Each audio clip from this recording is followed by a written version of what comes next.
ನೀವು ಏನ್ ಮಾಡಿದೀರಾ, ಕೆಲವು ಆಕೃತಿಗಳ ಘನಫಲಗಳನ್ನ ತಿಳ್ಕೊಂಡಿದ್ದೀರಾ ಮಕ್ಕಳೇ ಅಲ್ವಾ? ಸೊ ಇಲ್ಲಿ ಚೌಕ ಘನ ಹಾಗೂ ಸಿಲಿಂಡರ್, ಶಂಕು, ಗೋಳ ಹಾಗೂ ಅರ್ಧಗೋಳಗಳ ಘನಫಲಗಳ ಅವುಗಳ ಸೂತ್ರ ಇದನ್ನ ಅರ್ಥ ಮಾಡ್ಕೊಂಡಿದ್ದೀರಾ.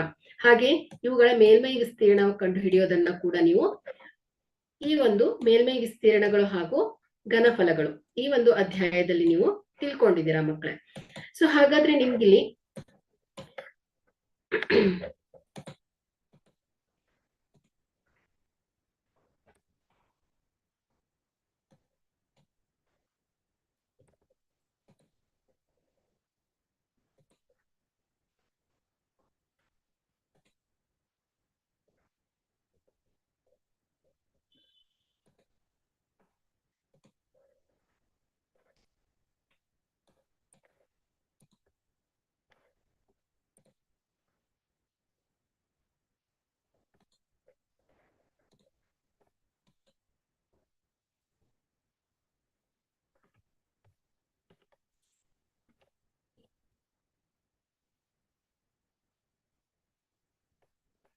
ಸೊ ಇದನ್ನ ಹಾಗಾದ್ರೆ ನಿಮ್ಗೆ ಈಗ ಎಕ್ಸಾಮ್ಸ್ ಅಲ್ಲಿ ಯಾವ್ಯಾವ ರೀತಿ ಪ್ರಶ್ನೆಗಳು ಬರ್ಬೋದು, ಎಷ್ಟು ಅಂಕದ ಪ್ರಶ್ನೆಗಳು ಈ ಒಂದು ಟಾಪಿಕ್ ಒಳಗೊಂಡಿರತ್ತೆ ಮಕ್ಕಳೇ?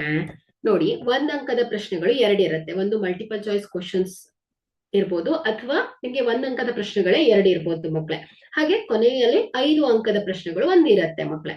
ಹಾಗಾದ್ರೆ ಇಲ್ಲಿ ಒಟ್ಟು ಪ್ರಶ್ನೆಗಳು ಎಷ್ಟಿರುತ್ತೆ ಹೇಳಿ? 3 ಪ್ರಶ್ನೆಗಳಿರುತ್ತೆ. ಒಟ್ಟು ಅಂಕಗಳು ಎಷ್ಟಿರುತ್ತೆ ಮಕ್ಕಳೇ?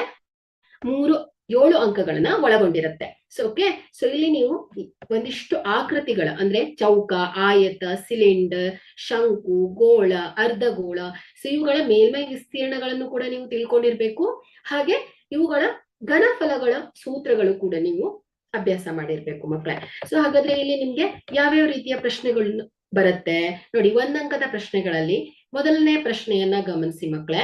ತ್ರಿಜ್ಯ r ಮಾನಗಳನ್ನ ಹೊಂದಿರುವ ಗೋಳದ ಘನಫಲವು ವಿ ಅಂದ್ರೆ ಕಂಡುಹಿಡಿಯುವ ಸೂತ್ರ. ನೋಡಿ, ಇಲ್ಲಿ ನಿಮ್ಗೆ ಮಲ್ಟಿಪಲ್ ಚಾಯ್ಸ್ ಕ್ವಶನ್ಸ್ ಗಳಲ್ಲಿ ಸೂತ್ರಗಳನ್ನ ಕೇಳ್ತಾರೆ. ಕೆಲವು ಆಕೃತಿಗಳ ಘನಫಲಗಳನ್ನ ಕೇಳ್ಬೋದು ಅಥವಾ ಮೇಲ್ಮೈ ವಿಸ್ತೀರ್ಣಗಳನ್ನ ಕೇಳ್ಬೋದು. ನೋಡಿ, ಇಲ್ಲಿ ಆಯ್ಕೆಯನ್ನ ಗಮನಿಸಿ. ವಿ 2πr³ ಘನಮಾನಗಳು, ವಿ 4/3 πr³ ಘನಮಾನಗಳು, ವಿ 3πr³ ಘನಮಾನಗಳು, ಹಾಗೆ ಡಿ ಏನಿದೆ ಮಕ್ಕಳೇ 2/3 πr³ ಘನಮಾನಗಳು. ಸೊ ಇಲ್ಲಿ ನೋಡಿ ಘನಫಲ ಅಲ್ವಾ? ಸೊ ಇಲ್ಲಿ ಘನಫಲವನ್ನ ನಾವು ಕ್ಯೂಬ್ ಯೂನಿಟ್ ಇಂದ ರೆಪ್ರೆಸೆಂಟ್ ಮಾಡ್ತೇವೆ. ಸೊ ಇಲ್ಲಿ ನಾವು ಗೋಳದ ಘನಫಲದ ಸೂತ್ರ ಏನ್ ಹೇಳತ್ತೆ ಮಕ್ಕಳೇ? V is equal to 4/3 πr³ ಘನಮಾನಗಳು. ಸೊ ಇದು ಹೇಗ್ ಬಂತು ಅನ್ನೋದನ್ನ ನೀವು ಟಾಪಿಕ್ ನ ಕಲಿಬೇಕಾದ್ರೆ ತಿಳ್ಕೊಂಡಿದ್ದೀರಾ ಅಲ್ವಾ? ಸೊ ಇಲ್ಲಿ ಆರ್ ಅನ್ನೋದು ತ್ರಿಜ್ಯವನ್ನ ಹೇಳತ್ತೆ ಮಕ್ಕಳೇ. ಕೆಲವೊಂದ್ ಸಂದರ್ಭದಲ್ಲಿ ನಿಮ್ಗೆ ಏನ್ ಮಾಡ್ತಾರೆ, ಆಯ್ಕೆಯಲ್ಲಿ 4/3 πr² ಅಂತ ಕೊಡ್ಬೋದು ಮಕ್ಕಳೇ, ಕನ್ಫ್ಯೂಸ್ ಮಾಡ್ಲಿಕ್ಕೆ. ಸೊ ಹಾಗಾಗಿ ಇಲ್ಲಿ ಘನಫಲವನ್ನ ಕೇಳಿದಾಗ ಯಾವಾಗ್ಲೂ ಸೊ ಇದು ಕ್ಯೂಬ್ ಯೂನಿಟ್ಸ್ ಅಲ್ಲಿ ಇರುತ್ತೆ ಮಕ್ಕಳೇ. 3 ಆಯಾಮಗಳನ್ನ ಹೊಂದಿರುತ್ತೆ ಅಲ್ವಾ? ಸೊ ಹಾಗಾದ್ರೆ ಇಲ್ಲಿ ಆಯ್ಕೆ ಯಾವ್ದಾಯ್ತು ಹೇಳಿ? ಯಾವುದು? ಬಿ ಆಯ್ತು ಮಕ್ಕಳೇ. Okay, 4/3 πr³ ಘನಮಾನಗಳು. ಓಕೆ, ನೀವು ಸೂತ್ರವನ್ನ ಕೂಡ ನೆನ್ಪಿನಲ್ಲಿ ಇಟ್ಕೊಳ್ಬೇಕು. ಎಲ್ಲ ಸೂತ್ರಗಳು ಕೂಡ ನೆನ್ಪಿನಲ್ಲಿ ಇರ್ಬೇಕು. ಸೊ ನೀವು ಡಯಾಗ್ರಾಮಿಕಲಿ ಅದನ್ನ ನೆನ್ಪಿನಲ್ಲಿ ಇಟ್ಕೊಂಡ್ರೆ ಸೊ ಈಸಿಯಾಗಿ ನೆನ್ಪಿನಲ್ಲಿ ಉಳಿಯತ್ತೆ. ಓಕೆ, ಸೊ ಎರಡನೆಯ ಪ್ರಶ್ನೆಯನ್ನ ಗಮನಿಸಿ ಮಕ್ಕಳೇ. ಸೊ ಏನಿದೆ, 64 ಸೆಂಟಿಮೀಟರ್ ಕ್ಯೂಬ್ ಘನಫಲವನ್ನ ಹೊಂದಿರುವ 2 ವರ್ಗಮುಖಗಳನ್ನ ಸೇರಿಸಿ ಒಂದು ಆಯತ ಘನಾಕೃತಿಯನ್ನ ತಯಾರಿಸಿದೆ. ಸೊ ಆಯತ ಘನಾಕೃತಿಯ ಅತ್ಯಂತ ಉದ್ದದ ಅಂಚಿನ ಅಳತೆಯು ಅಂತ ಕೇಳ್ತಾ ಇದ್ದಾರೆ. ಸೊ ಇಲ್ಲಿ ನಮ್ಗೆ ಮುಖ್ಯವಾಗಿ ಅತ್ಯಂತ ಉದ್ದದ ಅಂಚಿನ ಅಳತೆ ಬೇಕು ಅಂದ್ರೆ ಸೊ ಒಂದು ವರ್ಗದ ಅಂಚ್ ಬೇಕು ಅಲ್ವಾ? ಸೊ ಇಲ್ಲಿ ಚೌಕದಲ್ಲಿ ಏನಾಗಿರುತ್ತೆ ಮಕ್ಕಳ, ಎಲ್ಲಾ ಸೈಡ್ಸು ಬಾಹುಗಳು ಏನಾಗಿರುತ್ತೆ, ಸಮನಾಗಿರುತ್ತೆ ಅಲ್ವಾ? ಹಾಗಾದ್ರೆ ಇಲ್ಲಿ ನಾವು ಇದರ ಒಂದು ವರ್ಗ ಘನದ ಅಂಚಿನ ಉದ್ದವನ್ನ ಫೈಂಡ್ ಔಟ್ ಮಾಡಬೇಕು. ಸೊ ಇಲ್ಲಿ ನಮ್ಗೆ ಕೊಟ್ಟಿರುವ ಹೇಳಿಕೆಯಲ್ಲಿ ಅಂಚಿನ ಉದ್ದವನ್ನ ಕೊಟ್ಟಿಲ್ಲ, ಬಟ್ ಇನ್ನೇನ್ ಹಿಂಟ್ ಕೊಟ್ಟಿದ್ದಾರೆ ಮಕ್ಕಳೇ, 64 ಸೆಂಟಿಮೀಟರ್ ಕ್ಯೂಬ್ ಘನಫಲವನ್ನ ಹೊಂದಿರುವಂತಹ 2 ವರ್ಗಮುಖಗಳನ್ನ ಸೇರಿಸಿ ಒಂದು ಆಯತವನ್ನ ಮಾಡಿದ್ದಾರೆ ಅಂತ ಹೇಳ್ತಾ ಇದ್ದಾರೆ. ಸೊ ಹಾಗಾದ್ರೆ ಇಲ್ಲಿ ಘನದ ಘನಫಲ ಎಷ್ಟಿದೆ ಹೇಳಿ, ಇಲ್ಲಿ 64 ಸೆಂಟಿಮೀಟರ್ ಕ್ಯೂಬ್ ಆಗಿದೆ. ಸೊ ಇಲ್ಲಿ ಇದರ ಸೂತ್ರವನ್ನ ನೆನ್ಪು ಮಾಡ್ಕೊಳ್ಬೇಕು. ಸೊ ಇಲ್ಲಿ ಇದರ ಸೂತ್ರ ಏನ್ ಹೇಳತ್ತೆ ಮಕ್ಕಳೇ, ವಿ ಇಸ್ ಈಕ್ವಲ್ ಟು ಏನ್ ಹೇಳಿ, ಎ ಕ್ಯೂಬ್ ಅಲ್ವಾ.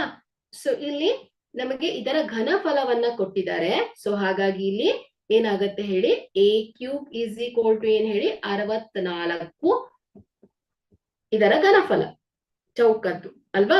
ಸೊ ಹಾಗಾದ್ರೆ ಎ ಇಸ್ ಈಕ್ವಲ್ ಟು ಏನಾಯ್ತು ಹೇಳಿ, ಕ್ಯೂಬ್ ರೂಟ್ 64 ಆಯ್ತು. ಓಕೆ, ಸೊ ಎರಡು ಕಡೆ ನೀವು ಕ್ಯೂಬ್ ರೂಟ್ ಮಾಡಿದಾಗ ಎ ಇಸ್ ಈಕ್ವಲ್ ಟು ಏನಾಗುತ್ತೆ ಹೇಳಿ, ಕ್ಯೂಬ್ ರೂಟ್ 64 ಆಗತ್ತೆ. ಹಾಗಾದ್ರೆ ಎ ಇಸ್ ಈಕ್ವಲ್ ಟು ಏನಾಗುತ್ತೆ ಹೇಳಿ, 4 ಸೆಂಟಿಮೀಟರ್. ಹಾಗಾದ್ರೆ ಘನದ ಪ್ರತಿ ಅಂಚಿನ ಉದ್ದ ಎಷ್ಟಾಯ್ತು ಹೇಳಿ, 4 ಸೆಂಟಿಮೀಟರ್ ಆಯ್ತು ಅಲ್ವಾ. ಸೊ ನೋಡಿ, ಆಯ್ಕೆಯಲ್ಲಿ 4 ಇದೆ, ನೀವು ಡೈರೆಕ್ಟ್ ಆಗಿ 4 ಆಯ್ಕೆ ಮಾಡ್ಲಿಕ್ಕೆ ಆಗಲ್ಲ. ಮತ್ತಿನ್ನೇನ್ ಹೇಳಿದಾರೆ ಅವರು, ಈ ಎರಡು ವರ್ಗ ಮುಖಗಳನ್ನ ಸೇರಿಸಿ ಒಂದು ಆಯತವನ್ನ ರಚಿಸಿದ್ದಾರೆ. ಅಂದ್ರೆ ಏನಾಯ್ತು, 4 ಸೆಂಟಿಮೀಟರ್ ಅಂಚಿನ ಉದ್ದನ ಹೊಂದಿರುವಂತಹ ಘನಗಳನ್ನ ಸೇರಿಸಿ ಏನ್ ಮಾಡಿದ್ದಾರೆ, ಒಂದು ಆಯತವನ್ನ ರಚಿಸಿದ್ದಾರೆ.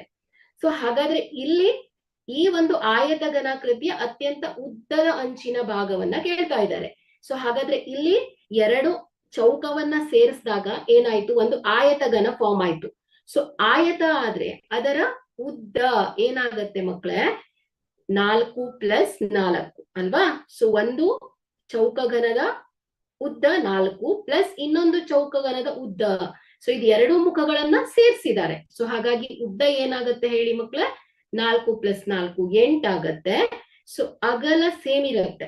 ಓಕೆ, ಸೊ ಏನು ಚೇಂಜಸ್ ಆಗಲ್ಲ. ಎತ್ತರ ಕೂಡ ಏನಿರುತ್ತೆ ಮಕ್ಕಳೇ, ಚೇಂಜಸ್ ಆಗಲ್ಲ, ಸೇಮ್ ಇರುತ್ತೆ. ಸೊ ಹಾಗಾದ್ರೆ ಇಲ್ಲಿ ಏನಾಯ್ತು ಹೇಳಿ, ಒಂದು ಆಯತ ಘನತೆಯನ್ನ ತಯಾರಿಸಿದಾಗ ಆಯತ ಘನಾಕೃತಿಯ ಅತ್ಯಂತ ಉದ್ದದ ಅಂಚಿನ ಅಳತೆ ಯಾವ್ದಾಯ್ತು ಹೇಳಿ, 8 ಸೆಂಟಿಮೀಟರ್ ಆಗತ್ತೆ. ಓಕೆ, ಸೊ ಹಾಗಾದ್ರೆ ಇಲ್ಲಿ ಕೊಟ್ಟಿರುವ ಆಯ್ಕೆಯಲ್ಲಿ ಬಿ ಏನಾಯ್ತು ಹೇಳಿ, ಸರಿಯಾಗಿರುವಂತಹ ಆಯ್ಕೆ ಮಕ್ಕಳೇ. ಓಕೆ, ಸೊ ಹಾಗೆ ಮೂರನೆಯ ಪ್ರಶ್ನೆಯನ್ನ ನೋಡೋಣ.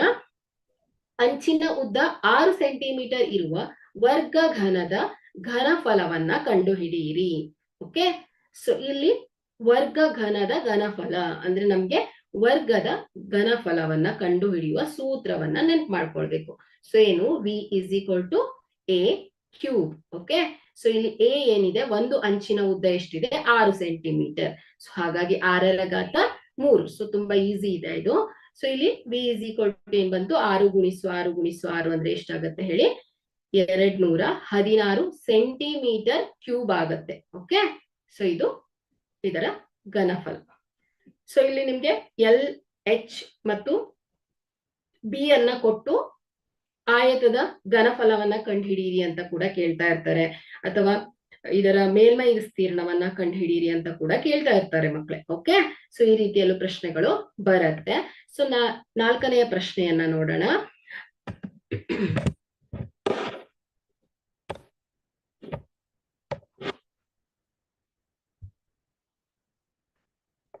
ಓಕೆ, 40 ಸೆಂಟಿಮೀಟರ್ ಇಂಟು 22 ಸೆಂಟಿಮೀಟರ್ ಅಳತೆಯ ಒಂದು ಆಯತಾಕಾರದ ಕಾಗದದ ಹಾಳೆಯನ್ನ ಸುರುಳಿ ಸುತ್ತಿ 40 ಸೆಂಟಿಮೀಟರ್ ಎತ್ತರ ಇರುವ ಟೊಳ್ಳಾದ ಸಿಲಿಂಡರ್ ಅನ್ನ ತಯಾರಿಸಿದೆ. ಆ ಸಿಲಿಂಡರ್ ನ ತ್ರಿಜ್ಯವನ್ನ ಕಂಡುಹಿಡಿಯಿರಿ. ಸೊ ನೋಡಿ, ಒಂದು ಹೇಳಿಕೆಯನ್ನ ಕೊಟ್ಟಾಗ ಸೊ ಪ್ರಾಕ್ಟಿಕಲ್ ಆಗಿ ಅದನ್ನ ಇಮ್ಯಾಜಿನ್ ಮಾಡ್ಕೊಳ್ತಾ ಹೋಗ್ಬೇಕು. ನೋಡಿ ಹೇಗಿದೆ ಅಂತೆ, ಆ ಒಂದು ಹಾಳೆ, ಕಾಗದದ ಹಾಳೆ 40 ಸೆಂಟಿಮೀಟರ್ ಇಂಟು 22 ಸೆಂಟಿಮೀಟರ್ ಇದೆ. ಓಕೆ, ಸೊ ಈ ರೀತಿಯಾಗಿ ಆಯತಾಕಾರದ ಹಾಳೆ. ಸೊ ಇದು ಹೆಂಗಿದೆ ಅಂತೆ, 40 ಸೆಂಟಿಮೀಟರ್ ಉದ್ದ, ಹಾಗೆ 22 ಸೆಂಟಿಮೀಟರ್ ಅಗಲ ಇದೆ ಅಂತೆ. ಸೊ ಇದನ್ನ ಏನ್ ಮಾಡಿದ್ದಾರೆ, ಸುತ್ತಿದ್ದಾರೆ. ಓಕೆ, ಸೊ ಹೇಗ್ ಸುತ್ತಿದ್ದಾರೆ ಅದನ್ನ ನೋಡಿ, ಈ ರೀತಿಯಲ್ಲೂ ಸುತ್ತಬಹುದು, ಈ ರೀತಿಯಲ್ಲೂ ಸುತ್ತಬಹುದು. ಬಟ್ ಆಲ್ರೆಡಿ ಅವ್ರು ಏನ್ ಹೇಳಿದ್ದಾರೆ, 40 ಸೆಂಟಿಮೀಟರ್ ಎತ್ತರ ಇರುವ ಟೊಳ್ಳಾದ ಸಿಲಿಂಡರ್ ಅಂದ್ರೆ ಎತ್ತರ ಹೇಗ್ ಬರ್ಬೇಕು, ಇದು ಎತ್ತರ ಆಗ್ಬೇಕು. ಅಂದ್ರೆ ಹೇಗ್ ಸುತ್ತಬೇಕಾಯ್ತು, ಈ ರೀತಿಯಲ್ಲಿ ಸುತ್ತಬೇಕು ಅಲ್ವಾ. ಸೊ ಹೀಗೆ ಜಸ್ಟ್ ಇಮ್ಯಾಜಿನ್ ಮಾಡ್ಕೊಳ್ಳಿ. ಸೊ ಈ ರೀತಿಯಲ್ಲಿ ಸುತ್ತಿದ್ದಾರೆ ಅವರು. ಸೊ ಈ ರೀತಿಯಲ್ಲಿ ಸುತ್ತಿದವಾಗ ಹೀಗ್ ಫಾರ್ಮ್ ಆಗಿದೆ. ಸೊ ಇಲ್ಲಿ ಇದೇನಾಯ್ತು ಹೇಳಿ, ಇದರ ಎತ್ತರ ಆಯ್ತು ಅಲ್ವಾ. ಸೊ ಉದ್ದ ಈಕ್ವಲ್ ಟು ಏನಾಗತ್ತೆ, ಇದರ ಎತ್ತರಕ್ಕೆ ಸಮನಾಯ್ತು. ಸೊ ಅಗಲ ಈಕ್ವಲ್ ಟು ಏನಾಯ್ತು ಹೇಳಿ, ವೃತ್ತಾಕಾರದ ಪಾದ ಆಯ್ತು ಸಿಲಿಂಡರ್ಗೆ ಹೋಲಿಸಿದಾಗ ಅಲ್ವಾ. ಸೊ ತಯಾರಿಸಿದೆ. ಆ ಸಿಲಿಂಡರಿನ ತ್ರಿಜ್ಯವನ್ನ ಕಂಡು ಹಿಡಿಯಿರಿ. ಸೊ ಈಗ ಏನಾಯ್ತು ಮಕ್ಕಳೇ, ಹಾಳೆಯನ್ನು ಉದ್ದದ ಬದಿಯ ಉದ್ದಕ್ಕೂ ಏನ್ ಮಾಡಿದ್ದಾರೆ, ಸುತ್ತುವರೆದಿರೋದ್ರಿಂದ ಆಯತಾಕಾರದ ಹಾಳೆಯ ಅಗಲವು ಏನಾಯ್ತು ಹೇಳಿ, ಸಿಲಿಂಡರಿನ ಸುತ್ತಳತೆ ಆಯ್ತು ಅಲ್ವಾ. ಸೊ ಹಾಗಾದ್ರೆ ಸಿಲಿಂಡರಿನ ಸುತ್ತಳತೆ ಹೇಗಿದೆ, ವೃತ್ತಾಕಾರವಾಗಿದೆ. ಸೊ ವೃತ್ತಾಕಾರವಾಗಿದೆ ಅಂದ್ರೆ ಏನಾಯ್ತು, ವೃತ್ತದ ಸುತ್ತಳತೆಯ ಸೂತ್ರವನ್ನ ನೆನ್ಪು ಮಾಡ್ಕೊಳ್ಬೇಕು. ಸೊ ವೃತ್ತದ ಸುತ್ತಳತೆಯ ಸೂತ್ರ ಏನ್ ಹೇಳಿ, 2πr ಈಸ್ ಈಕ್ವಲ್ ಟು ಯಾವ್ದಕ್ಕೆ ಸಮ, ಅಗಲ ಅಲ್ವಾ. ಸೊ ಉದ್ದದ ಭಾಗದಲ್ಲಿ ಅದನ್ನ ರೋಲ್ ಮಾಡಿರೋದ್ರಿಂದ ಸೊ ಏನಾಯ್ತು, ಅದರ ಪಾದ ಅಗಲಕ್ಕೆ ಈಕ್ವಲ್ ಆಯ್ತಲ್ವಾ. ಸೊ ಅಗಲ ಅಂದ್ರೆ ಏನಾಯ್ತು, ಸಿಲಿಂಡರಿನ ವೃತ್ತ ಪಾದಕ್ಕೆ ಸಮ. ಹಾಗಾಗಿ 2πr ಈಸ್ ಈಕ್ವಲ್ ಟು ಏನಾಯ್ತು ಮಕ್ಕಳೇ, ಅಗಲ. ಜಸ್ಟ್ ಇದನ್ನ ಇಮ್ಯಾಜಿನ್ ಮಾಡ್ಕೋತಾ ಹೋಗಿ. ಒಂದು ಆಯತಾಕಾರದ ಹಾಳೆ, ಅದನ್ನ ಉದ್ದದ ಬದಿಯಲ್ಲಿ ಉದ್ದಕ್ಕೂ ಏನ್ ಮಾಡಿದ್ದಾರೆ, ಸುತ್ತಿದ್ದಾರೆ. ಓಕೆ. ಸೊ ಹಾಗಾಗಿ ಇಲ್ಲಿ 2πr ಈಸ್ ಈಕ್ವಲ್ ಟು ಏನ್ ಮಕ್ಕಳೇ, W. So 2πr is equal to W ಅಂದ್ರೆ ಏನ್ ಹೇಳಿ, ಈ ಒಂದು ಆಯತಾಕಾರದ ಕಾಗದದ ಅಗಲ, ಅಗಲ ಎಷ್ಟಿದೆ, 22 ಸೆಂಟಿಮೀಟರ್. ಸೊ ಹಾಗಾದ್ರೆ ಇಲ್ಲಿ ನಾವು ಪೈ ಅನ್ನ ಫೈಂಡ್ ಔಟ್ ಮಾಡ್ಬೋದಲ್ವಾ. ಸೊ ಇಲ್ಲಿ r ಈಸ್ ಈಕ್ವಲ್ ಟು ಏನ್, r ಅನ್ನ ಫೈಂಡ್ ಔಟ್ ಮಾಡ್ಬೋದು. So r is equal to ಏನಾಯ್ತು ಹೇಳಿ, 22 divided by 2 into 5. Okay. So r ಜೊತೆ ಇರೋದೆಲ್ಲ ಏನಾಯ್ತು ಹೇಳಿ, ರೈಟ್ ಸೈಡ್ ಹೋದಾಗ ಮಲ್ಟಿಪ್ಲೈ ಇದ್ದಿದ್ದು ಡಿವೈಡೆಡ್ ಬೈ ಆಯ್ತು. ಓಕೆ. ಸೊ ನಾ r ಅನ್ನ ಸಪರೇಟ್ ಮಾಡ್ಕೊಂಡಿದ್ದೇನೆ. So r is equal to ಏನ್ ಹೇಳಿ, 22 ಡಿವೈಡೆಡ್ ಬೈ 2 ಇಂಟು ಪೈ ಏನು, ಒಂದು ಸ್ಥಿರಾಂಕವಾಗಿದ್ದು, ಸೊ ಇದರ ಮೌಲ್ಯ ಏನಾಗುತ್ತೆ ಹೇಳಿ, 22 divided by 7. So r is equal to 22 divided by 2 into, so ಇದು ವ್ಯತ್ಕ್ರಮಗೊಳಿಸಿದಾಗ ಏನಾಗುತ್ತೆ, 7 ಡಿವೈಡೆಡ್ ಬೈ 22. ಸೊ 22 ಒಂದ್ಲೆ 22 ಒಂದ್ಲೆ. So 7 divided by 2, so is equal to ಏನಾಗುತ್ತೆ ಹೇಳಿ, 3.5 ಸೆಂಟಿಮೀಟರ್. ಹಾಗಾದ್ರೆ ಇಲ್ಲಿ ನಮ್ಗೆ ಸಿಲಿಂಡರಿನ ತ್ರಿಜ್ಯ r ಈಸ್ ಈಕ್ವಲ್ ಟು ಏನ್ ಹೇಳಿ, 3.5 ಸೆಂಟಿಮೀಟರ್. ಓಕೆ. ಸೊ ನೋಡಿ, ಡೈರೆಕ್ಟ್ ಕ್ವಶನ್ಸ್ ಗಳನ್ನ ಕೇಳಲ್ಲ ನೋಡಿ. ಹಿಂದಿನ ಪ್ರಶ್ನೆಯಲ್ಲಿ ಏನಿತ್ತು, ಕೇವಲ ಅಂಚಿನ ಉದ್ದವನ್ನ ಕೊಟ್ಟಿದ್ರು, ಡೈರೆಕ್ಟ್ ಆಗಿ ನೀವು ಇದರ ಸೂತ್ರವನ್ನ ಅಪ್ಲೈ ಮಾಡಿ ಇದರ ಘನಫಲವನ್ನ, ಚೌಕದ ಘನಫಲವನ್ನ ಫೈಂಡ್ ಔಟ್ ಮಾಡಿದ್ರಿ. ಸೊ ಇಲ್ಲಿ ನೋಡಿ ಸ್ವಲ್ಪ ಟ್ವಿಸ್ಟ್ ಆಗಿ ಕೊಡ್ತಾರೆ. ಓಕೆ. ಸೊ ಈ ರೀತಿಯಲ್ಲೂ ಕೂಡ ನಿಮ್ಗೆ ಪ್ರಶ್ನೆಗಳು ಬರ್ತಾ ಇರತ್ತೆ ಮಕ್ಕಳೇ. ಓಕೆ. ಸೊ ನೋಡಿ, ನೆಕ್ಸ್ಟ್ ಪ್ರಶ್ನೆಯನ್ನ ಗಮನಿಸಿ. 5ನೇ ಪ್ರಶ್ನೆ. ಸೊ 7 ಸೆಂಟಿಮೀಟರ್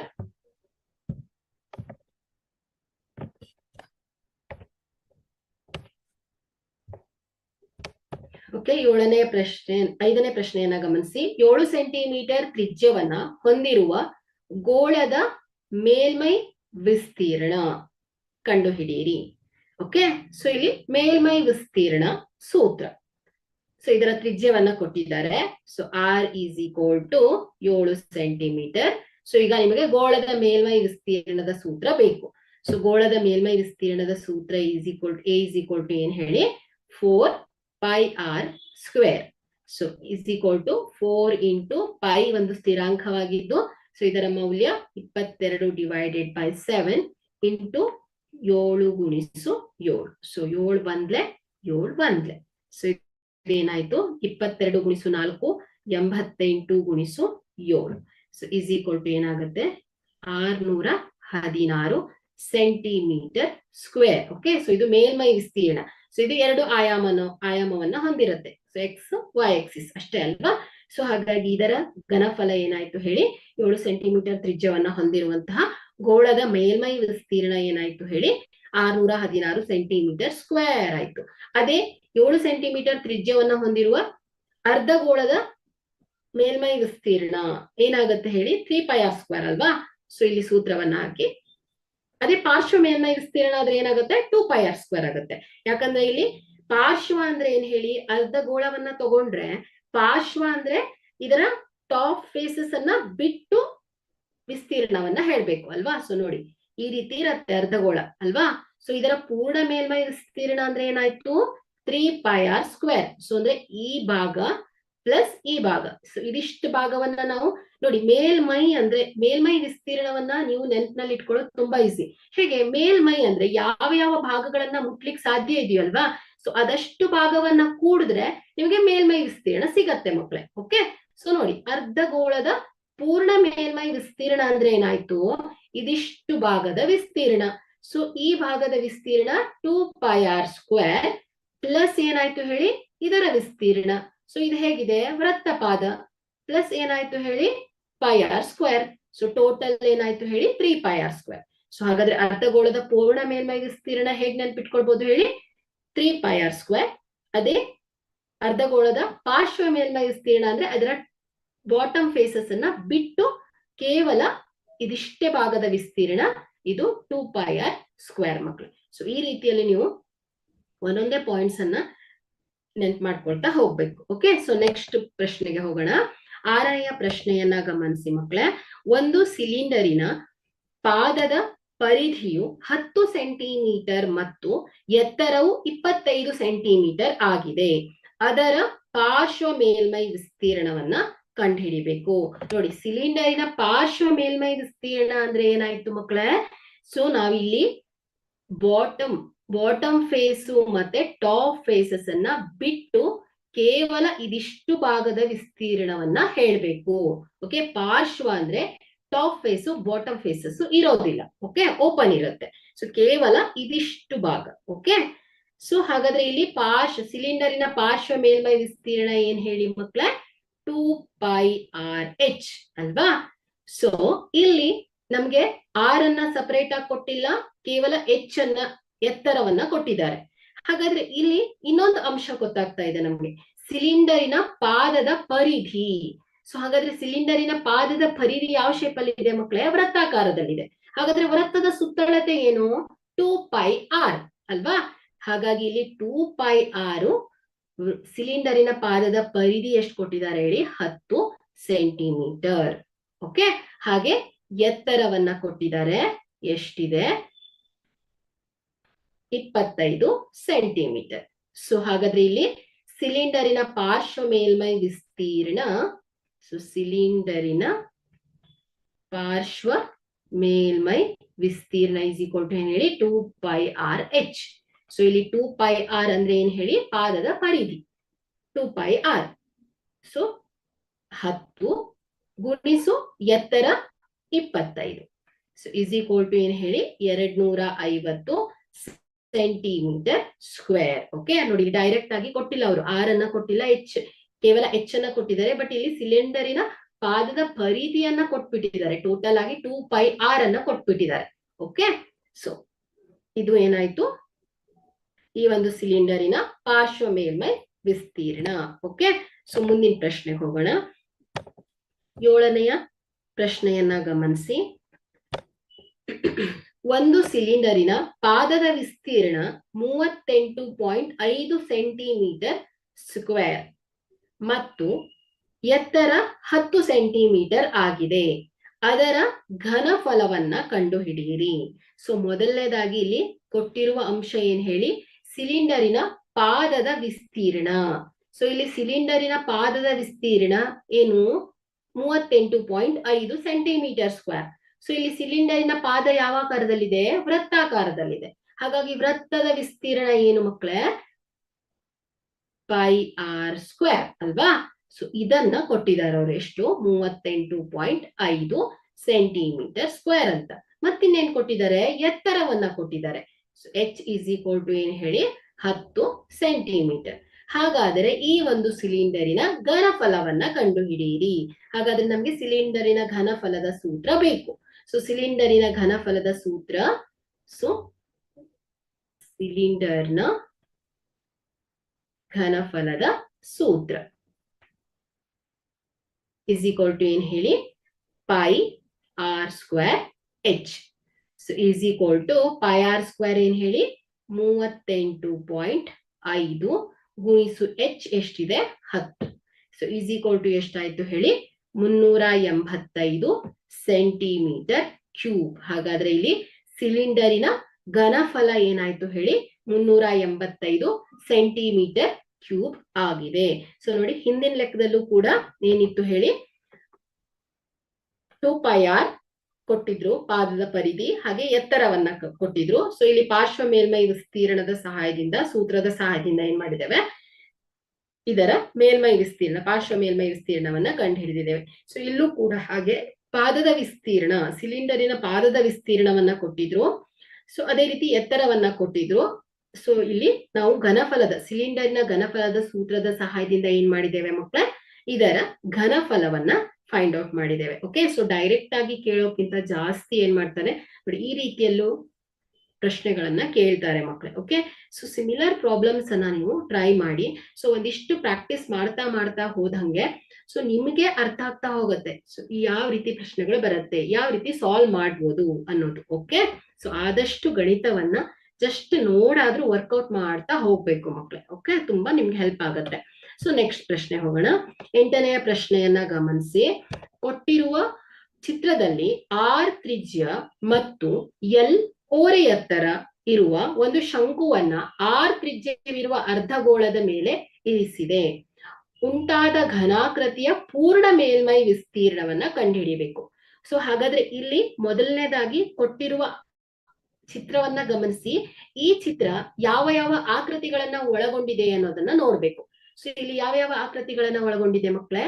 ಶಂಕು ಇದೆ ಮತ್ತು ಅರ್ಧಗೋಳ ಇದೆ ಅಲ್ವಾ? ಸೊ ಇದರ ಪೂರ್ಣ ಮೇಲ್ಮೈ ವಿಸ್ತೀರ್ಣ ಬೇಕು. ಸೊ ಪೂರ್ಣ ಮೇಲ್ಮೈ ವಿಸ್ತೀರ್ಣ ಅಂದ್ರೆ ಏನು? ಮೇಲ್ಮೈ ವಿಸ್ತೀರ್ಣ ಅಂದ್ರೆ ಯಾವ್ಯಾವ ಭಾಗಗಳನ್ನ ನಾವು ಮುಟ್ಲಿಕ್ಕೆ ಸಾಧ್ಯ ಮಕ್ಕಳೇ? ಸೊ ಇದಿಷ್ಟು ಭಾಗಗಳನ್ನ ಮುಟ್ಬೋದು ಅಲ್ವಾ? ಸೊ ಇದಿಷ್ಟು ಭಾಗಗಳನ್ನ ಟಚ್ ಮಾಡಬಹುದು. ಅಂದ್ರೆ ಏನ್ ಮಾಡ್ಬೇಕಾಯ್ತು? ಇದಿಷ್ಟು ಭಾಗದ ವಿಸ್ತೀರ್ಣವನ್ನ ಹೇಳ್ಬೇಕಾಯ್ತು ನೀವು. ಸೊ ಹಾಗಾದ್ರೆ ಇಲ್ಲಿ ಪಾರ್ಶ್ವ ತಗೊಳ್ಬೇಕು ಅಥವಾ ಪೂರ್ಣ ತಗೊಳ್ಬೇಕು ಅನ್ನೋ ಕನ್ಫ್ಯೂಷನ್ ಸ್ಟಾರ್ಟ್ ಆಗುತ್ತೆ. ಸೊ ಜಸ್ಟ್ ಯೋಚನೆ ಮಾಡಿ ನೋಡಿ, ಇದು ಕೋನ ಅಲ್ವಾ? ಸೊ ಇದು ಕೋನ ಹೀಗಿದೆ. ಸೊ ಈ ಭಾಗ ಏನಾಗಿದೆ, ಈ ಬೇಸ್ ಏನಾಗಿದೆ ಹೇಳಿ, ಅರ್ಧಗೋಳಕ್ಕೆ ಅಟ್ಯಾಚ್ ಆಗ್ಬಿಟ್ಟಿದೆ. ಸೊ ಹಾಗಾಗಿ ಈ ಭಾಗವನ್ನ ಮುಟ್ಲಿಕ್ಕೆ ಸಾಧ್ಯನಾ? ಇಲ್ಲ. ಸೊ ಕೇವಲ ನಾವೇನ್ ಮಾಡ್ಬೋದು, ಇದಿಷ್ಟು ಭಾಗದ ವಿಸ್ತೀರ್ಣವನ್ನ ಹೇಳ್ಬೋದು. ಸೊ ಇದಿಷ್ಟು ಭಾಗದ ವಿಸ್ತೀರ್ಣ ಅಂದ್ರೆ ಏನಾಯ್ತು? ಶಂಕುವಿನ ಪಾರ್ಶ್ವ ಮೇಲ್ಮೈ ವಿಸ್ತೀರ್ಣಕ್ಕೆ ಸಮನಾಯ್ತು ಪ್ಲಸ್ ಅರ್ಧಗೋಳ.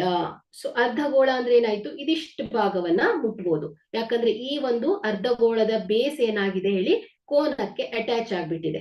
ಸೊ ಹಾಗಾಗಿ ಕೇವಲ ಇದಿಷ್ಟು ಭಾಗದ ಮೇಲ್ಮೈ ವಿಸ್ತೀರ್ಣ ಅಂದ್ರೆ ಏನಾಯ್ತು ಹೇಳಿ, ಅರ್ಧಗೋಳದ ಪಾರ್ಶ್ವ ಮೇಲ್ಮೈ ವಿಸ್ತೀರ್ಣಕ್ಕೆ ಸಮನಾಯ್ತು. ಸೊ ಹಾಗಾಗಿ ಇಲ್ಲಿ ಪಾರ್ಶ್ವ ಮೇಲ್ಮೈ ವಿಸ್ತೀರ್ಣ, ಶಂಕುವಿನ ಪಾರ್ಶ್ವ ಮೇಲ್ಮೈ ವಿಸ್ತೀರ್ಣ ಪ್ಲಸ್ ಏನು ಹೇಳಿ, ಅರ್ಧಗೋಳದ ಪಾರ್ಶ್ವ ಮೇಲ್ಮೈ ವಿಸ್ತೀರ್ಣ. ಸೊ ಇವುಗಳ ಮೊತ್ತ ಏನಾಗುತ್ತೆ ಹೇಳಿ, ಈ ಒಂದು ಘನಾಕೃತಿಯ ಪೂರ್ಣ ಮೇಲ್ಮೈ ವಿಸ್ತೀರ್ಣ ಆಯ್ತು. ಸೊ ಹಾಗಾದ್ರೆ ನಿಮ್ಗೆ ಇಲ್ಲಿ ಶಂಕುವಿನ ಪಾರ್ಶ್ವ ಮೇಲ್ಮೈ ವಿಸ್ತೀರ್ಣದ ಸೂತ್ರ ಬೇಕು. ಸೊ ಏನ್ ಹೇಳಿ, ಪೈ ಆರ್ ಎಲ್ ಪ್ಲಸ್ ಅರ್ಧಗೋಳದ ಪಾರ್ಶ್ವ ಮೇಲ್ಮೈ ವಿಸ್ತೀರ್ಣ ಏನು ಹೇಳಿ, 2 pi r square. Okay, so ಈಗ ಇದು ಎರಡರಲ್ಲೂ ಕಾಮನ್ ಆಗಿ ಇಷ್ಟೇ ಬೇಕಾದ್ರೂ ಇಡ್ಬಹುದು, ಅಥವಾ ನೀವು ಇದು ಎರಡರಲ್ಲೂ ಕಾಮನ್ ಆಗಿ ಏನಿದೆ ಹೇಳಿ, ಪೈ ಮತ್ತು ಆರ್ ಇದೆ. ಸೊ ಆರ್ ಇದನ್ನ ಹೊರಗಿಟ್ಕೊಂಡಾಗ ಸೊ ಬ್ರಾಕೆಟ್ ಅಲ್ಲಿ ಎಲ್ ಪ್ಲಸ್ 2r ಆಗತ್ತೆ. ಸೊ ನೋಡಿ, ಇಲ್ಲಿ ನಿಮ್ಗೆ ಒಂದಂಕದ ಪ್ರಶ್ನೆಯಲ್ಲಿ ಒಂದು ಘನಾಕೃತಿಯನ್ನ ಕೊಟ್ಟಿರ್ತಾರೆ.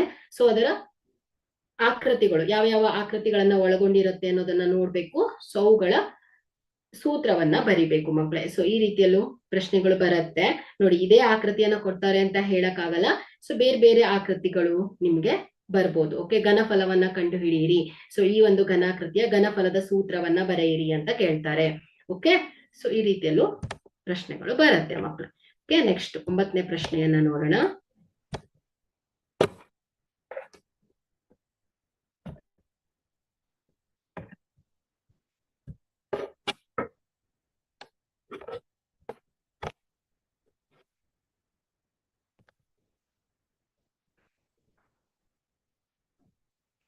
ಒಂದು ಔಷಧದ ಕ್ಯಾಪ್ಸೂಲ್ನ ಆಕಾರವು ಒಂದು ಸಿಲಿಂಡರಿನ ಪ್ರತಿ ಪಾದಗಳಲ್ಲಿ 2 ಅರ್ಧಗೋಳವನ್ನ ಅಂಟಿಸಿದೆ. ಚಿತ್ರವನ್ನ ಗಮನಿಸಿ. ಸೊ ಕ್ಯಾಪ್ಸೂಲ್ನ ಸಂಪೂರ್ಣ ಉದ್ದವು 14 ಮಿಲಿಮೀಟರ್ ಮತ್ತು ಅದರ ವ್ಯಾಸವು 5 ಮಿಲಿಮೀಟರ್ ಇದೆ. ಅದರ ಮೇಲ್ಮೈ ವಿಸ್ತೀರ್ಣವನ್ನ ಕಂಡುಹಿಡಿಯಿರಿ. ಸೊ ಹಾಗಾದ್ರೆ ಈ ಒಂದು ಕ್ಯಾಪ್ಸೂಲ್ನ ಮೇಲ್ಮೈ ವಿಸ್ತೀರ್ಣವನ್ನ ಹೇಳ್ಬೇಕು. ಹಾಗಾದ್ರೆ ಈ ಒಂದು ಘನಾಕೃತಿ ಯಾವ ಯಾವ ಆಕೃತಿಗಳನ್ನ ಒಳಗೊಂಡಿದೆ ಅನ್ನೋದನ್ನ ಗಮನಿಸಿ. ಸೊ ಇಲ್ಲಿ ಏನಾಗಿದೆ, 2 ಅರ್ಧಗೋಳಗಳನ್ನ ಒಳಗೊಂಡಿದೆ ಅಲ್ವಾ? ಸೊ ಇಲ್ಲಿ 2 ಅರ್ಧಗೋಳ ಮತ್ತು ಸೊ 2 ಅರ್ಧಗೋಳ ಹಾಗೂ ಒಂದು ಸಿಲಿಂಡರ್ ಅಲ್ವಾ? ಸೊ ಇದಿಷ್ಟು ಆಕೃತಿಗಳೇನಿದೆ, ಅರ್ಧಗೋಳ ಪ್ಲಸ್ ಅರ್ಧಗೋಳ ಮತ್ತು ಸಿಲಿಂಡರ್ ಅಲ್ವಾ? ಸೊ ಇದಿಷ್ಟು ಆಕೃತಿಗಳನ್ನ ಈ ಕ್ಯಾಪ್ಸೂಲ್ ಒಳಗೊಂಡಿದೆ ಮಕ್ಕಳೇ. ಸೊ ಹಾಗಾದ್ರೆ ನಮ್ಗಿಲ್ಲಿ ಈ 3 ಆಕೃತಿಯ ಮೇಲ್ಮೈ ವಿಸ್ತೀರ್ಣಗಳು ಬೇಕು. ಸೊ ಇಲ್ಲಿ ಪಾರ್ಶ್ವ ಮೇಲ್ಮೈ ವಿಸ್ತೀರ್ಣ, ಯಾಕಂದ್ರೆ ಇಲ್ಲಿ ಈ ಅರ್ಧಗೋಳ, ಸೊ ಇದಿಷ್ಟು ಭಾಗದ ವಿಸ್ತೀರ್ಣ ಏನ್ ಹೇಳಿ, ಅರ್ಧಗೋಳದ ಪಾರ್ಶ್ವ ಮೇಲ್ಮೈ ವಿಸ್ತೀರ್ಣ ಪ್ಲಸ್ ಸಿಲಿಂಡರಿನ ಪಾರ್ಶ್ವ ಮೇಲ್ಮೈ ವಿಸ್ತೀರ್ಣ ಪ್ಲಸ್ ಏನಾಯ್ತು ಹೇಳಿ, ಅರ್ಧಗೋಳದ ಪಾರ್ಶ್ವ ಮೇಲ್ಮೈ ವಿಸ್ತೀರ್ಣ ಆಯ್ತು. ಸೊ ಇವುಗಳ ಮೊತ್ತ ಏನ್ ಹೇಳಿ, ಈ ಒಂದು ಕ್ಯಾಪ್ಸೂಲ್ ನ ಒಟ್ಟು ಮೇಲ್ಮೈ ವಿಸ್ತೀರ್ಣಕ್ಕೆ ಸಮನಾಗತ್ತೆ ಮಕ್ಕಳೇ. ಸೊ ಹಾಗಾದ್ರೆ ಇಲ್ಲಿ ಕೊಟ್ಟಿರುವ ಅಂಶವನ್ನ ಬರ್ಕೊಂಡ್ರೆ, ಸೊ ಕ್ಯಾಪ್ಸೂಲ್ ನ ಒಟ್ಟು ಉದ್ದವನ್ನ ಕೊಟ್ಟಿದ್ದಾರೆ. ಓಕೆ, ಸೊ ಕ್ಯಾಪ್ಸೂಲ್ ನ ಒಟ್ಟು ಉದ್ದ L is equal to 14 millimetre. ಹಾಗೆ ಅದರ ವ್ಯಾಸವನ್ನ ಕೊಟ್ಟಿದ್ದಾರೆ. ಓಕೆ, ಸೊ ಇಲ್ಲಿ ಕ್ಯಾಪ್ಸೂಲ್ ನ ವ್ಯಾಸ D ಇಸ್ ಈಕ್ವಲ್ ಟು ಎಷ್ಟಿದೆ, 5 ಮಿಲಿಮೀಟರ್ ಇದೆ. ಹಾಗಾದ್ರೆ ಇದರ ತ್ರಿಜ್ಯ ಏನಾಗುತ್ತೆ ಮಕ್ಕಳ, ವ್ಯಾಸದ ಅರ್ಧದಷ್ಟಿರುತ್ತೆ. ಸೊ ಹಾಗಾಗಿ D/2 ಇಸ್ ಈಕ್ವಲ್ ಟು ಏನಾಯ್ತು ಹೇಳಿ, 2.5 ಮಿಲಿಮೀಟರ್ ಆಯ್ತು. ಸೊ ಈಗ ಇಲ್ಲಿ ನಾವು ಏನ್ ಮಾಡ್ಬೇಕು, 2 ಅರ್ಧಗೋಳಗಳನ್ನ ಸೇರಿಸಿದಾಗ ಒಂದು ಗೋಳ ಫಾರ್ಮ್ ಆಗತ್ತೆ ಅಲ್ವಾ? ಸೊ ಇಲ್ಲಿ ನಾವು 2 ಗುಣಿಸು ಅರ್ಧಗೋಳಗಳ ಪಾರ್ಶ್ವ ಮೇಲ್ಮೈ ವಿಸ್ತೀರ್ಣ ಮಾಡೋ ಬದಲು ನಾವೇನ್ ಮಾಡ್ಬೋದು ಹೇಳಿ, ಒಂದು ಗೋಳದ ವಿಸ್ತೀರ್ಣ ಅಂತ ಕೂಡ ಮಾಡ್ಕೋಬಹುದು ಮಕ್ಕಳೇ. ಅಥವಾ ನೀವು 2 ಗುಣಿಸು ಅರ್ಧಗೋಳಗಳ ಪಾರ್ಶ್ವ ಮೇಲ್ಮೈ ವಿಸ್ತೀರ್ಣ ಅಂತ ಕೂಡ ಮಾಡಿದ್ರೆ ಪ್ರಾಬ್ಲಮ್ ಇಲ್ಲ. ಓಕೆ, ಸೊ ಈಗ ನಮ್ಗೆ ಸಿಲಿಂಡರ್ನ ಎತ್ತರವನ್ನ ಕಂಡುಹಿಡಿಬೇಕು ಅಲ್ವಾ? ಸೊ ಸಿಲಿಂಡರಿನ ಪಾರ್ಶ್ವ ಮೇಲ್ಮೈ ವಿಸ್ತೀರ್ಣದ ಸೂತ್ರವನ್ನ ಸಾಲ್ವ್ ಮಾಡ್ಬೇಕು ಅಂದ್ರೆ, ಸೊ ನಮಗಿಲ್ಲಿ ಸಿಲಿಂಡರಿನ ಎತ್ತರ ಬೇಕು. ಸೊ ಹಾಗಾಗಿ ಇಲ್ಲಿ ಸಿಲಿಂಡರ್ನ ಎತ್ತರ H ಇಸ್ ಈಕ್ವಲ್ ಟು ಏನ್ ಹೇಳಿ, ಸಿಲಿಂಡರ್ನ ಎತ್ತರವನ್ನ ಹೇಗೆ ಕಂಡುಹಿಡಿತೀರಾ, ಒಟ್ಟು ಎತ್ತರ ಮೈನಸ್ 2 ಅರ್ಧಗೋಳಗಳ ಎತ್ತರ ಮಾಡಿದಾಗ ನಮ್ಗೆ ಸಿಲಿಂಡರಿನ ಎತ್ತರ ಸಿಗತ್ತೆ. ಸೊ ಇಲ್ಲಿ ಒಟ್ಟು ಎತ್ತರ L ಮೈನಸ್ 2 ಅರ್ಧಗೋಳಗಳ ಎತ್ತರ. ಸೊ 2 ಅರ್ಧಗೋಳಗಳ ಎತ್ತರ ಅಂದ್ರೆ ಏನು ಹೇಳಿ, ಅರ್ಧಗೋಳಗಳ ತ್ರಿಜ್ಯಕ್ಕೆ ಸಮ. ಹಾಗಾಗಿ ಮೈನಸ್ 2r. ಓಕೆ, ಸೊ ನೋಡಿ ಇಲ್ಲಿ, ಸೊ ಇದು ಎತ್ತರ, ಅರ್ಧಗೋಳದ ಎತ್ತರ ಅಲ್ವಾ? ಸೊ ಇದೇನಾಯ್ತು ಹೇಳಿ, ಅರ್ಧಗೋಳದ ತ್ರಿಜ್ಯಕ್ಕೆ ಸಮನಾಗತ್ತೆ. ಸೊ ಹಾಗಾಗಿ L minus 2 into R. So ಇಲ್ಲಿ L ಏನ್ ಹೇಳಿ, 14 ಮೈನಸ್ 2 ಇಂಟು R 2.5 ಎಷ್ಟಾಗತ್ತೆ, 5. ಸೊ 14 ಮೈನಸ್ 5 ಅಂದ್ರೆ 9 ಮಿಲಿಮೀಟರ್ ಆಯ್ತು. ಹಾಗಾದ್ರೆ ನಮ್ಗೆ ಇಲ್ಲಿ ಸಿಲಿಂಡರಿನ ಎತ್ತರ ಸಿಕ್ಕಿದೆ. ಸೊ ಈಗ ನಾವೇನ್ ಮಾಡ್ಬೇಕಾಗಿದೆ, ಸಿಲಿಂಡರಿನ ಪಾರ್ಶ್ವ ಮೇಲ್ಮೈ ವಿಸ್ತೀರ್ಣವನ್ನ ಫೈಂಡ್ ಔಟ್ ಮಾಡೋಣ. Okay,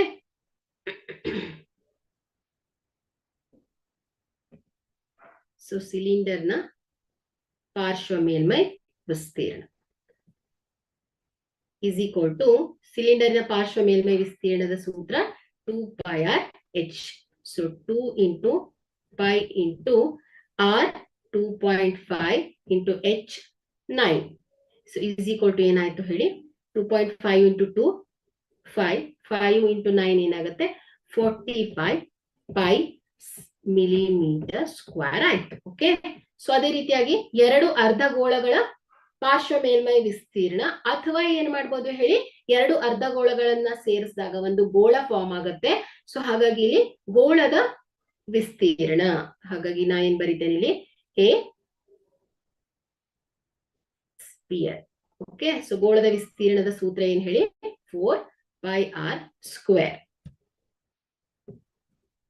so is equal to 4 into π into r ಏನ್ ಹೇಳಿ, ತ್ರಿಜ್ಯ 2.5. ಸೊ 2.5 ಇಂಟು 2.5 ಏನಾಗುತ್ತೆ, 2.5 whole square. So is equal to ಏನಾಯ್ತು ಹೇಳಿ, 4 ಇಂಟು 2.5 ಇಂಟು 2.5 6.25 ಆಗುತ್ತೆ. ಸೊ 6.25 ಇಂಟು 4 ಏನಾಗುತ್ತೆ ಮಕ್ಕಳೇ, 25 π ಮಿಲಿಮೀಟರ್ ಸ್ಕ್ವೇರ್ ಆಯ್ತು. ಸೊ ಈಗ ನಾವು ಕ್ಯಾಪ್ಸೂಲ್ ನ ಒಟ್ಟು ಮೇಲ್ಮೈ ವಿಸ್ತೀರ್ಣವನ್ನ ಹೇಳ್ಬೇಕು ಅಲ್ವಾ? ಸೊ ಇಲ್ಲಿ ಕ್ಯಾಪ್ಸೂಲ್ ನ ಒಟ್ಟು ಮೇಲ್ಮೈ ವಿಸ್ತೀರ್ಣ, ಸೊ ಇಸ್ ಈಕ್ವಲ್ ಟು ಏನ್ ಹೇಳಿ, ಕ್ಯಾಪ್ಸೂಲ್ ನ ಒಟ್ಟು ಮೇಲ್ಮೈ ವಿಸ್ತೀರ್ಣ ಇಸ್ ಈಕ್ವಲ್ ಟು ಏನ್ ಹೇಳಿ, ಸಿಲಿಂಡರಿನ ಪಾರ್ಶ್ವ ಮೇಲ್ಮೈ ವಿಸ್ತೀರ್ಣ ಪ್ಲಸ್ ಏನಾಯ್ತು ಹೇಳಿ, 2 ಅರ್ಧಗೋಳ ಅಥವಾ ಸ್ಪಿಯರ್, ಸೊ ಗೋಳದ ಮೇಲ್ಮೈ ವಿಸ್ತೀರ್ಣ. ಸೊ ಇಲ್ಲಿ ಸಿಲಿಂಡರಿನ ಪಾರ್ಶ್ವ ಮೇಲ್ಮೈ ವಿಸ್ತೀರ್ಣ 45 ಪೈ ಪ್ಲಸ್ ಗೋಳದ ಮೇಲ್ಮೈ ವಿಸ್ತೀರ್ಣ ಎಷ್ಟು ಬಂದಿದೆ 25 ಪೈ. ಓಕೆ, ಸೊ ಇದು ಎಷ್ಟಾಗುತ್ತೆ ಹೇಳಿ, 45 ಪ್ಲಸ್ 25 70 ಪೈ ಆಗತ್ತೆ. ಸೊ ಇಲ್ಲಿ ನಾವು ಪೈ ಅನ್ನೋದು ಒಂದು ಸ್ಥಿರಾಂಕವಾಗಿದ್ದು, ಸೊ ಇದರ ಮೌಲ್ಯ ಏನ್ ಹೇಳಿ 22/7. ಸೊ ಇಲ್ಲಿ ನಾವು ಇದನ್ನ ಅಪ್ಲೈ ಮಾಡಿದಾಗ ನೀವು 75 ಮಿಲಿಮೀಟರ್ ಸ್ಕ್ವೇರ್ ಅಂತ ಕೂಡ ಇಡ್ಬೋದು, ಅಥವಾ ಇನ್ನಷ್ಟು ಸಾಲ್ವ್ ಮಾಡಿ ಅಂದ್ರೆ 70 into 22 divided by 7. So 7 1 7 10 70. So is equal to ಏನಾಯ್ತು ಹೇಳಿ 220 ಮಿಲಿಮೀಟರ್ ಸ್ಕ್ವೇರ್ ಆಯ್ತು. ಹಾಗಾದ್ರೆ ಇಲ್ಲಿ ಕ್ಯಾಪ್ಸೂಲ್ ನ ಮೇಲ್ಮೈ ವಿಸ್ತೀರ್ಣ ಏನಾಯ್ತು ಮಕ್ಕಳೇ 220 ಮಿಲಿಮೀಟರ್ ಸ್ಕ್ವೇರ್ ಅಥವಾ 70 ಪೈ ಮಿಲಿಮೀಟರ್ ಸ್ಕ್ವೇರ್ ಈ ರೂಪದಲ್ಲೂ ಕೂಡ ವ್ಯಕ್ತಪಡಿಸಬಹುದು. ಓಕೆ, ಸೊ ಇದು 5 ಅಂಕದ ಪ್ರಶ್ನೆಗಳು.